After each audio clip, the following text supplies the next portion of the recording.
Gentleman yields back. The chair now recognizes the chairman of the full committee, Mr. Pallone, for his 5 minutes opening.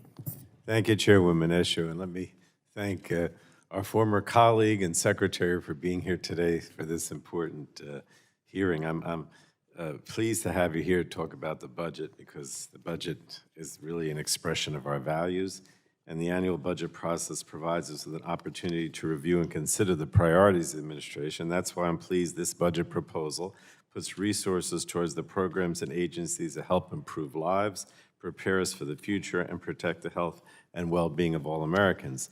The funding priorities in this budget provide a roadmap to continue to get back on track in the wake of the pandemic, to keep fighting COVID-19, continue making healthcare more affordable and accessible for all Americans, to improve our country's response to mental health challenges, and to address deep and persistent health inequities.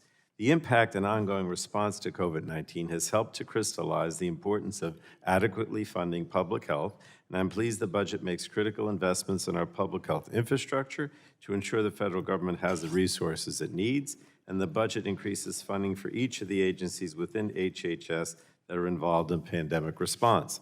And the work of these agencies has allowed Americans to return to a semblance of normalcy.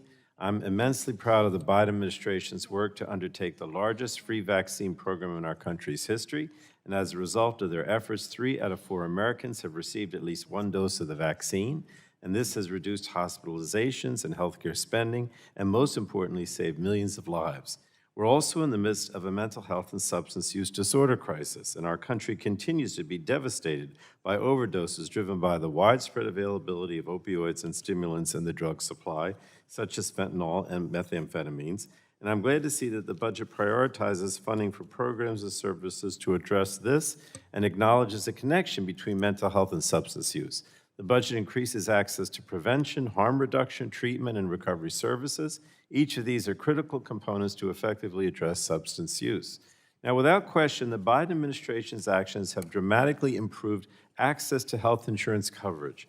And I want to commend Secretary Becerra for the tremendous progress HHS has made in helping people get affordable, high-quality health care. During the 2022 open enrollment period, a historic 14.5 million people enrolled in health care coverage. Because of the success of the American Rescue Plan, families have seen lower premiums and the national uninsured rate is near historic lows. Despite these gains, there are still significant gaps in the healthcare safety net in the states that continue to refuse to expand Medicaid. Closing the coverage gap for uninsured people remains a priority, and the House has taken action to ensure that low-income Americans in every state will have access to quality, affordable health care.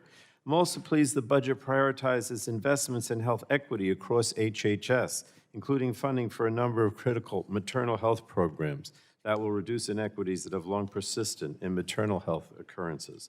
And finally, the budget also reiterates the Biden administration's commitment to reducing prescription drug prices and calls on Congress to pass legislation that aligns with the principles included in the administration's comprehensive plan for addressing high drug prices.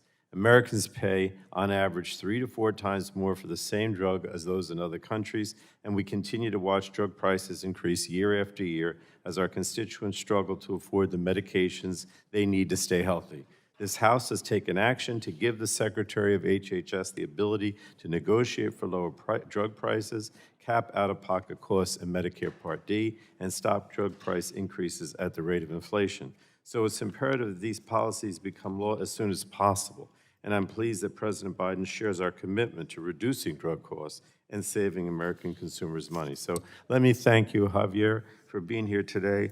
I look forward to hearing from you on the administration's priorities and certainly appreciate your and HHS's ongoing work to ensure the health and well-being of the American people. Thanks again, and I yield back, Madam Chair.